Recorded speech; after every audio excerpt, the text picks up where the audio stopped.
Baik, terima kasih Anda masih bersama kami di Sudut Pandang. Saya akan ke Mas Yoga. Mas Yoga, kalau kita secara berangsur-angsur gitu ya, bertahap kemudian melarang masyarakat menggunakan air tanah, apa kemudian solusinya? Apa sumber air yang bisa kita gunakan? Apakah tadi seperti yang disampaikan ada air hujan, ada air waduk, ada air laut? Ya, betul. Jadi sebenarnya kita mendorong ya hasil-hasil riset dari teman-teman termasuk dari BRIN ya, dari LIPI, dari berbagai macam lembaga riset yang ada ini menjadi acuan pengambilan kebijakan dan strategi pembangunan kota-kota, termasuk juga tadi kota-kota pesisir Pantura yang dikatakan Prof. Edi tadi terancam juga akan terdampak penurunan muka tanah, bahkan juga ancaman tenggelam. Maka strategi kota-kota kita apa yang harus dilakukan? Paling tidak ada 3 hal yang harus dilakukan ya. Tadi umpamanya, salah satu kalau kita memang serius untuk memperlambat penurunan muka tanah, maka strateginya adalah kemampuan setiap kota, termasuk DKI Jakarta ya, untuk mampu mencukupi kebutuhan air bersihnya bagi warga. Tentu butuh waktu ya, entah itu 10 tahun, 20 tahun, tetapi paling enggak kita punya skala waktu yang jelas ya. Karena ini apa? Karena ini diikuti dengan pembangunan jaringan perpipaan air Ya. bersih ya, membangun ketahanan air itu sendiri gitu. Untuk DKI misalnya, sampai dengan tahun 2024 nanti itu baru ada 2 sistem penyediaan air minum yang akan siap. Satu dari sistem penyediaan air minum SPAM di Jatiluhur yang akan dilakukan di daerah Jakarta Timur ya. Kemudian nanti di Jakarta Barat nanti ada SPAM yang didukung dari Bendungan Karian, jadi Serpong Karian. Nah, Hmm. kalau ini dilakukan maka minimal wilayah Jakarta Utara, Jakarta Barat, Jakarta Timur dan Pusat bisa secara bertahap beralih menggunakan air perpipaan ya. Dengan demikian penggunaan air tanah juga dapat dikurangi secara bertahap. Ini kan perlu diinformasikan kapan penghentian tadi secara bertahap. Ya, itu satu. Kemudian kedua, juga ini dikaitkan dengan siapa yang mau dihentikan dulu. Apakah kawasan industri yang paling banyak menggunakan, gedung-gedung perkantoran, baru mungkin kemudian tingkat rumah tangga gitu ya. Untuk perkotaan secara umum, maka yang harus dilakukan adalah menata ulang tata ruang kota ya, termasuk kota Jakarta misalnya. Tapi itu juga berlaku dari hulu sampai dengan ke hilir, tidak hanya bisa hulunya saja gitu. Misal kalau dari hulu ada konsekuensi yaitu perlindungan hutan-hutan konservasi tempat sumber-sumber air Hmm. misalnya ya. Jadi pembangunan villa ditertibkan, tata ruang ditertibkan gitu ya, sehingga tidak ada lagi eksplorasi kawasan puncak misalnya. Kemudian yang kedua, mengoptimalkan seluruh badan air ya. Jabodetabek itu punya 208 situ danau embung waduk yang kalau ini dipotensialkan Hmm. mendukung pembangunan sebagai tampungan air ini juga cukup membantu ya. DKI sendiri sampai dengan tahun 2030 itu ada program 20 waduk baru yang Ya. bisa disediakan untuk kebutuhan air bersih sendiri. Sementara kita punya 13 sungai yang mengalir di Jakarta ya. Ini kalau sungainya dioptimalkan, bebas dari sampah limbah misalnya. Ini juga potensi untuk kebutuhan air bersihnya misalnya. Jadi upaya-upaya tadi juga harus dilakukan dan ini juga harusnya bisa dilakukan juga di Kota Semarang, Kota Pekalongan dan juga pesisir-pesisir lain ya, dalam konteks untuk memperlambat terjadinya penurunan muka tanah. Jadi ini yang harusnya dilakukan secara bersamaan oleh seluruh pemerintah daerah.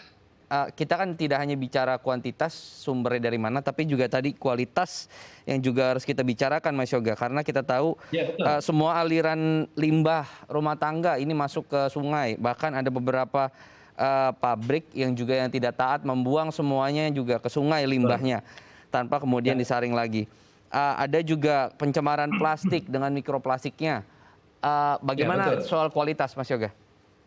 Jadi begini, ada 3 kendala utama ya, yang ini juga saling terkait ya. Pada saat pemerintah daerah ingin menghentikan pengambilan air tanah, maka ada kewajiban juga dari pemerintah daerah untuk memberikan jaminan pasokan air bersih tadi itu secara apa? Secara kualitas, ya, airnya bersih, tidak berbau, gitu ya. Bahkan kalau di luar kita bicara kualitasnya siap sampai dengan siap diminum, ini juga menjadi patokan yang jelas. Kemudian kuantitas ya, kuantitas ini bicara soal kebutuhan ya, kebutuhan air untuk industri, gedung perkantoran, hotel, pusat perbelanjaan kan berbeda dengan kebutuhan untuk tingkat rumah tangga. Ini juga secara kuantitas harus Hmm. pasokannya tercukupi ya. Tidak ada cerita umpamanya untuk industri ataupun hotel berhenti pasokannya pada saat mereka berproses atau berproduksi untuk industri. Dan ketiga, kontinuitasnya. Ini kontinuitasnya menurut saya juga dicatatkan, terutama tadi di saat musim hujan terjadi kelebihan air, tapi pada saat musim kemarau airnya terbatas. Nah, kalau sudah bicara pasokan nanti air bersihnya 100%, kan tidak boleh berhenti juga pada saat musim kemarau. Hmm. Nah, 3 hal ini yang harus memberikan PR besar bagi Pemprov DKI, kemampuan untuk menyediakan itu ya. Ini PR-nya. Karena air tanah pun belum tentu bebas dari bakteri ya. Karena kalau kita lihat Iya. dari bagaimana teman-teman ataupun dari masyarakat menggunakan limbah kotorannya juga kan meresap ya kemudian mencemari Betul. air tanah juga tidak menjamin kemudian air tanah kita juga bebas dari bakteri. Saya akan ke Prof. Edi yang akan lebih luas melihatnya Ya. perihal cekungan sumber airnya itu kemudian di kawasan-kawasan konservasi itu kita masih punya nggak sih Prof? Atau sudah sangat kritis nih di beberapa daerah yang ada di Pulau Jawa dan sekitarnya? Ya, saya melihat sih seperti sampaikan Mas Yoga tadi bahwa adanya embungan-embungan itu salah satu upaya ya menjadi ini kita. Cuma masalahnya gini nih, masalah mulai timbul nih ya. Hmm. Bayangkan kalau kejadian 97, 98, 2015, 2016 kita mengalami kemarau panjang lebih dari 9 bulan. Oke. Itu merupakan satu ancaman karena mau nggak mau air waduk yang ada di Jatiluhur dan kawasan sekitarnya itu akan berkurang secara drastis. Pada saat itu maka masyarakat akan berteriak, kemana air bersih yang kami inginkan gitu loh. Oleh karena itu kami dari BRIN juga mencoba membuat skenario. Apakah tahun kemarau, apakah kejadian 97, 98, 2015, 2016 itu akan kembali berulang di tahun-tahun ke depan begitu.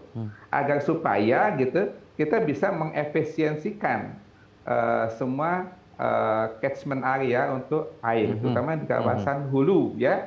Karena intinya satu sih, yang tadinya sungai itu berkelok-kelok, kok dibikin lurus aja supaya gampang.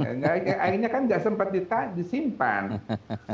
Ya, jadinya tinggal terbuang begitu, itu mubazir. Jadi mau tidak mau, suka tidak suka, akhirnya teknologi.